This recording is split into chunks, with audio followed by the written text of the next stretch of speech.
ओ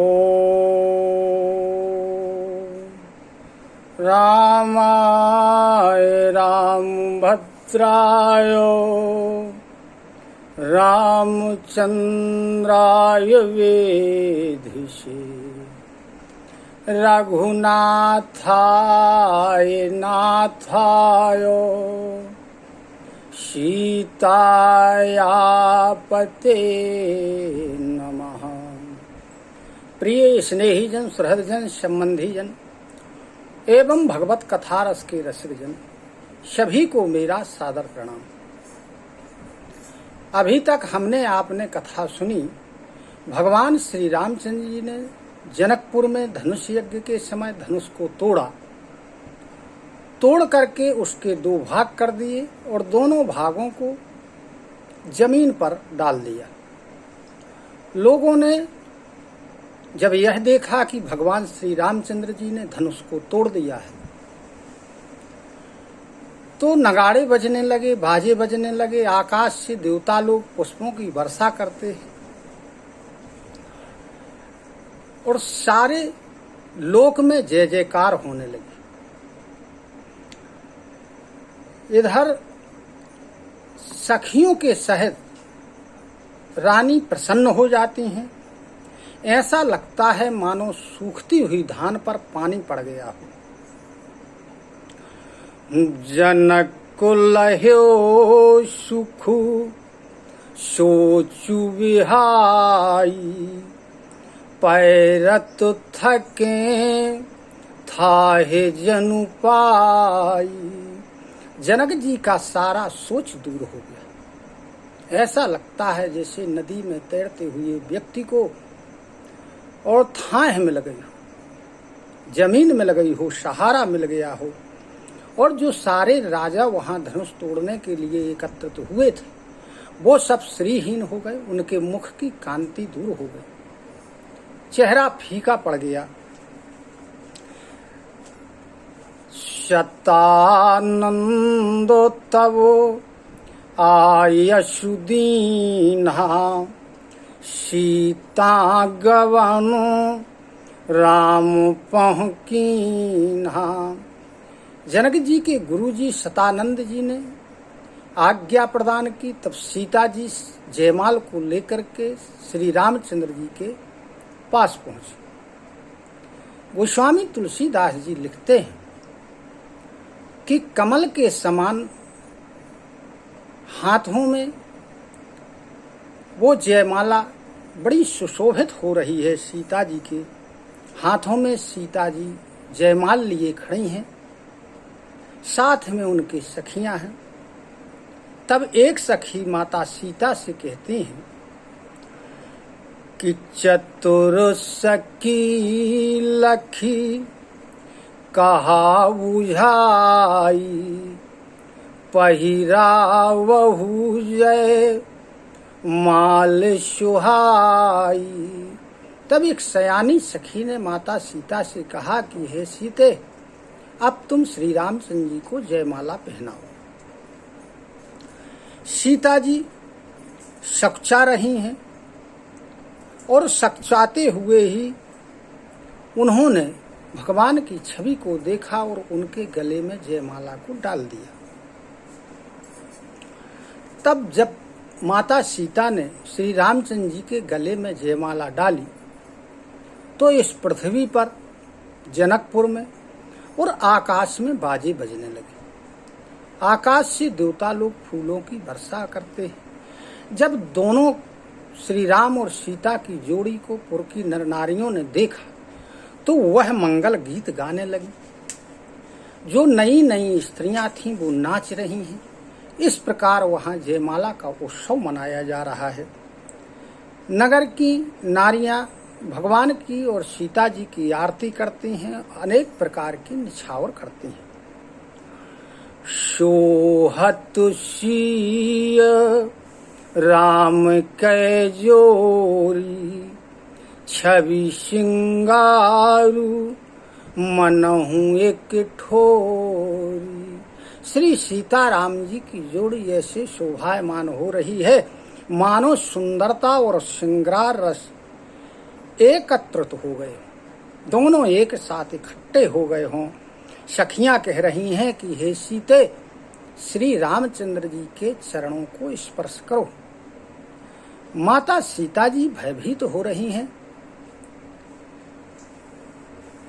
कि यदि संत लोग ऐसा कहते हैं कि माता सीता जी मन में सोच रही हैं कि इनके चरणों का स्पर्श पा करके एक शिला स्त्री बन करके आकाश में चली गई, इस भय के कारण वो उनके चरण छूने में भय मान रही हैं। तब सिए देखी भूप अभिलाष, कूर कपूत मूढ़ मन माखे। जो वहां उपस्थित राजा थे उनमें जो मूर्ख थे, कपूत थे, धनुष तो तोड़ नहीं पाए, अब गाल बजा रहे हैं कि सीता जी को छीन लो और राम लक्ष्मण दोनों भाइयों को बांध लो। यदि विदेह राज जनक इनकी कोई सहायता करें तो इन्हें इनकी सेना सहित जीत लो। इस प्रकार अनेक प्रकार की बातें करते हैं। उन्हीं में से जो धर्मशील राजा थे, भगवान के भक्त थे, वो कह रहे हैं कि इस राजाओं की समाज में आज लाज को भी लज्जा आ रही है। और उन राजाओं से वो कहते हैं कि बलु प्रताप वीरता बड़ाई, ना कुप ना कहीं संग सिधाई। कि जो आपकी वीरता थी, बल था और जो प्रताप था, बड़प्पन था, वो तो धनुष के साथ ही नष्ट हो गया। जब आप धनुष को उठा तक नहीं पाए, तोड़ने की तो बात दूर। अब वह वीरता और शूरता कहां से प्राप्त हो गई? अब चुपचाप आप अपने स्थान पर बैठे रहिए। यहाँ हमारे गोस्वामी तुलसीदास जी ने लिखा है कि उन राजाओं ने, जो धर्मशील राजा थे, मूर्ख राजाओं से, कामी और क्रोधी राजाओं से क्या कहा, इसे हम श्रवण करें। बेनते वाली जिमि चह कागू, जिमि शशि चाहे नांगे अरुभागू।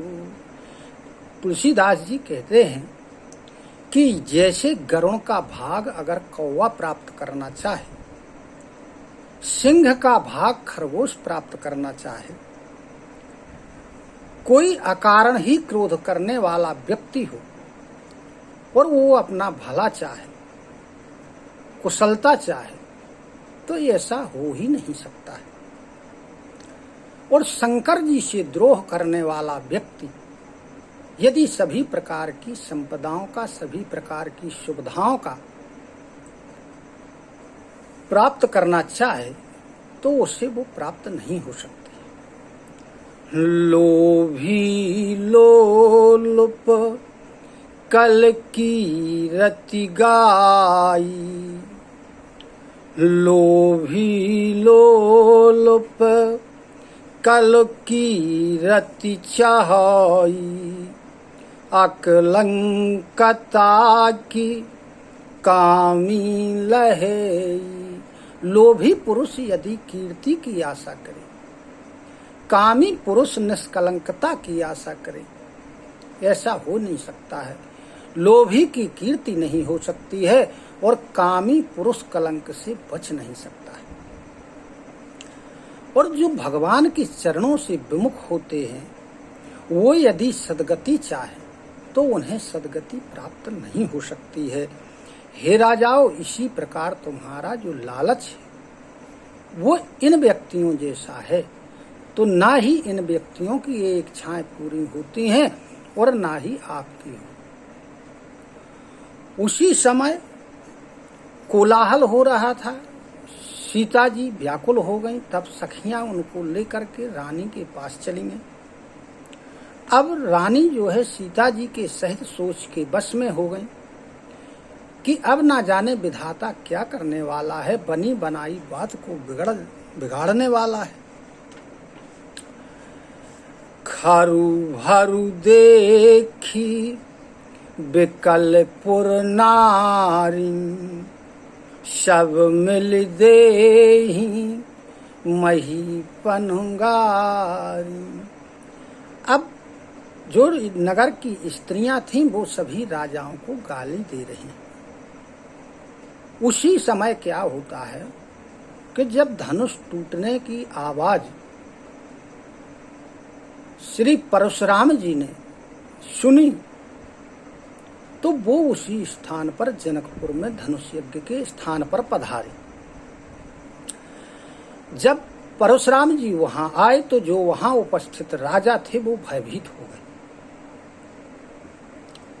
और ऐसे छिपने लगे जैसे बाज के झपट्टे मारने पर बटेर छिपता है।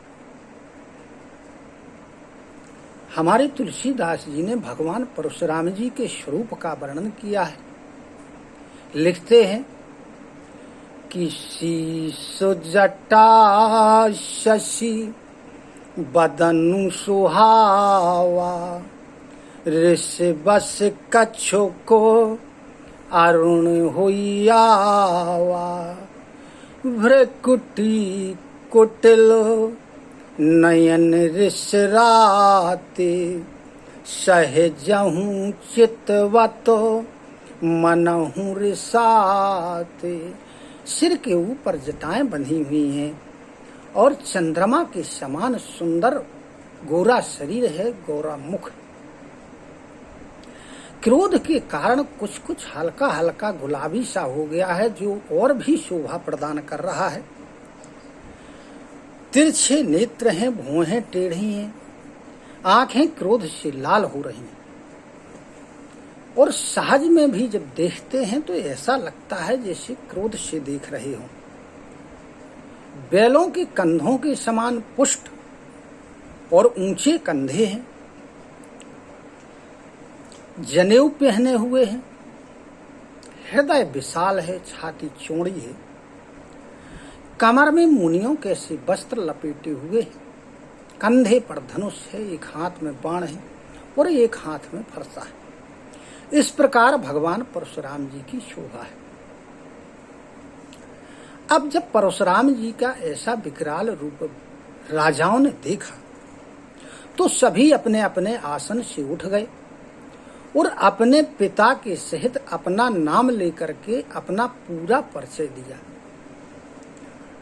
जिस तरफ परशुराम जी देखने लगते हैं वह ये सोचने लगता है कि अब मेरी मृत्यु होने वाली है। तब जनक को बहोरी आई शिरुनावा, शीये बुलाई प्रणाम करावा। जनक जी ने आकर के भगवान परशुराम जी के चरणों में मस्तक नवाया और सीता जी को बुलाकर उनसे भी प्रणाम करवाया।